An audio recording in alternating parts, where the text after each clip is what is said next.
दशहरे के दिन मोहन भागवत जी का भाषण या उत्तर प्रदेश के चुनावों के ऊपर कोई असर डालेगा?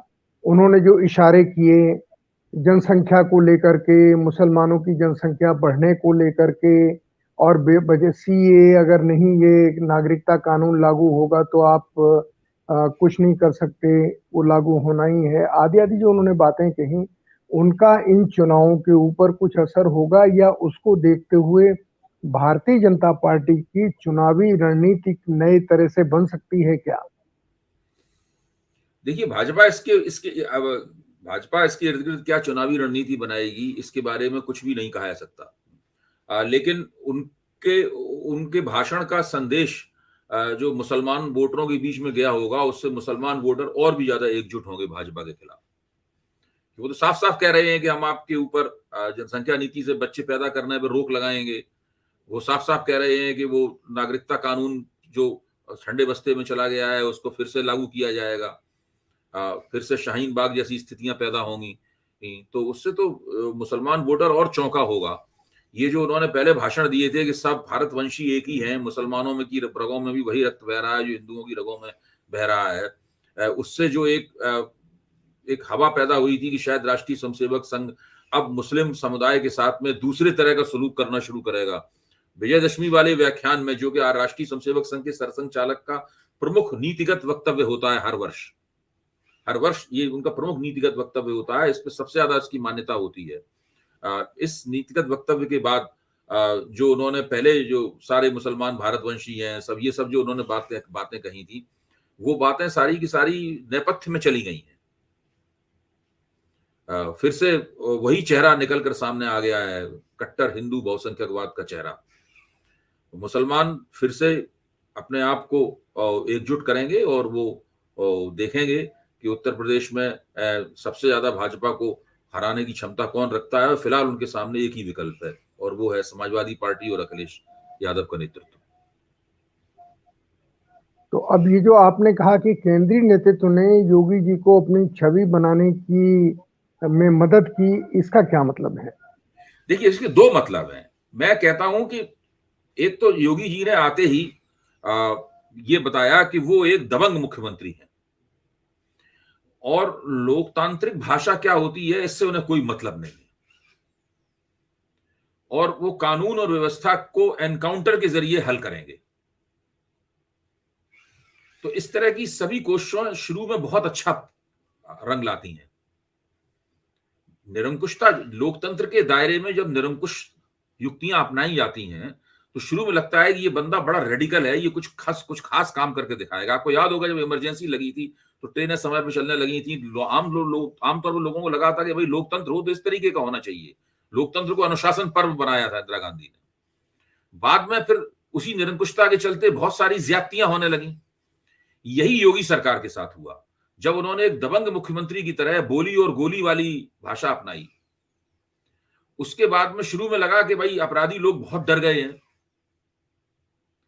लेकिन बाद में जब चुन चुनकर कुछ लोगों का सफाया हुआ, कुछ लोगों को पतली गली से निकाल दिया गया और कुछ को अपने अपराध करने का मौका दिया गया, तो इससे एक नई छवि बननी शुरू हुई कि ये सरकार कुछ विशेष समुदायों की तरफ झुकी हुई है। उन्हीं को ज्यादा नियुक्तियां मिल रही हैं, थानों में भी उन्हीं का जोर है, बड़ी ब्यूरोक्रेसी में भी उनका जोर है। इस तरह की एक छवि बननी शुरू हुई। केंद्रीय नेतृत्व चाहता तो इस योगी जी से कह सकता था कि ये छवि आपकी गलत बन रही है, आप इसको दुरुस्त कीजिए, इससे हमारा जो सामाजिक समीकरण है इससे गड़बड़ा जाएगा। लेकिन केंद्रीय नेतृत्व ने योगी जी को ऐसा कोई संदेश नहीं भिजवाया। मेरे दिमाग में कई बार ये सवाल आता रहा कि केंद्रीय जो चीज हम लोगों को दिख रही है, जो चीज आपको दिख रही है, वो केंद्रीय नेतृत्व को भी दिख रही होगी, तो उसने इसके ऊपर कोई हस्तक्षेप क्यों नहीं किया? आखिरकार योगी जी 4.5 साल तक तो पीएमओ से आने वाली सभी बातों को भक्तिपूर्वक मानते रहे। उन्होंने कभी पीएमओ के खिलाफ विद्रोह नहीं किया। उनका जो कुछ भी उन्होंने एक स्वतंत्र पहलकदमी दिखाई, वो तो उन्होंने 4.5 साल बाद दिखानी शुरू की योगी जी ने।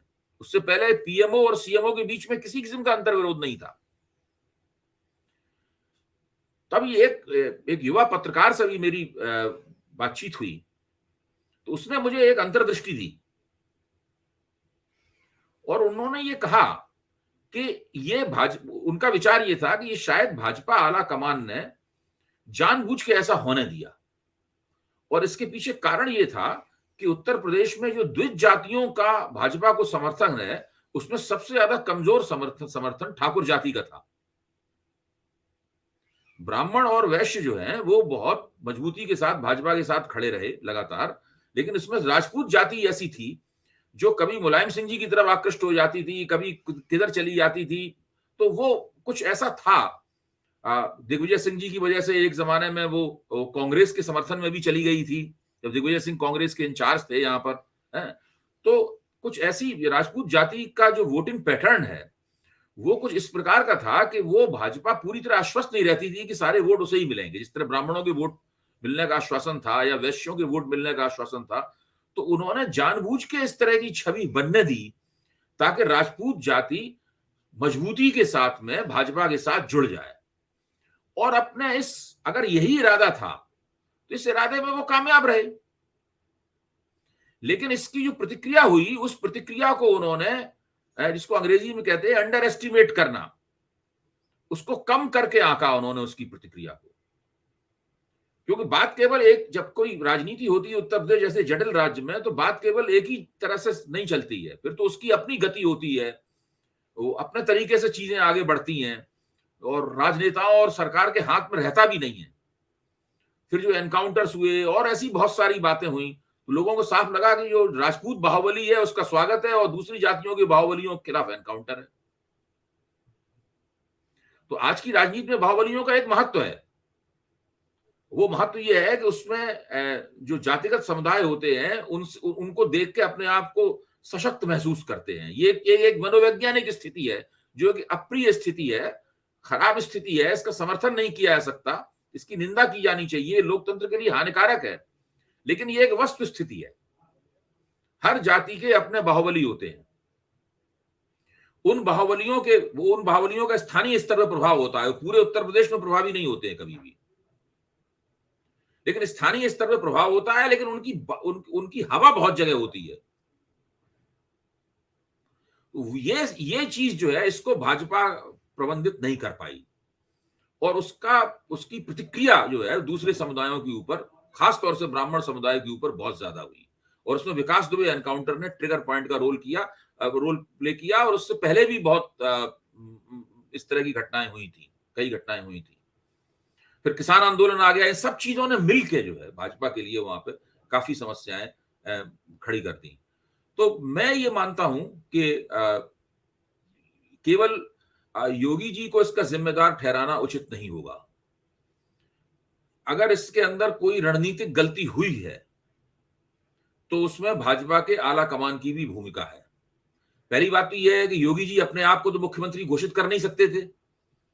योगी जी को तो भाजपा आला कमान ने, कोई भी परिस्थितियां रही हो, लोग कहते हैं कि भाई राजनाथ सिंह जी मुख्यमंत्री बनने के लिए तैयार नहीं थे और मनोज सिन्हा को उन्होंने ही मुख्यमंत्री नहीं बनने दिया, वगैरह वगैरह बहुत सारी बातें कही जाती हैं, इन बातों कोई प्रमाण नहीं होते हैं। लेकिन जो भी परिस्थिति रही हो, योगी जी भाजपा आला कमान के चुनाव थे, उनको मुख्यमंत्री बनाया गया। 4.5 साल तक वो कठपुतली की तरह पीएमओ के इशारे पर नाचे।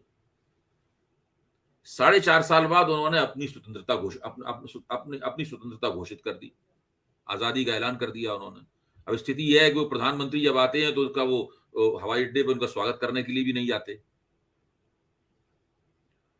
तो भाजपा इस दौर से गुजर रही है। इसमें राष्ट्रीय स्वयंसेवक संघ भी चिंतित है कि भाई जो अंदरूनी कलह है, इसका नुकसान चुनाव में निश्चित रूप से होगा, फायदा तो इसका हो नहीं सकता है।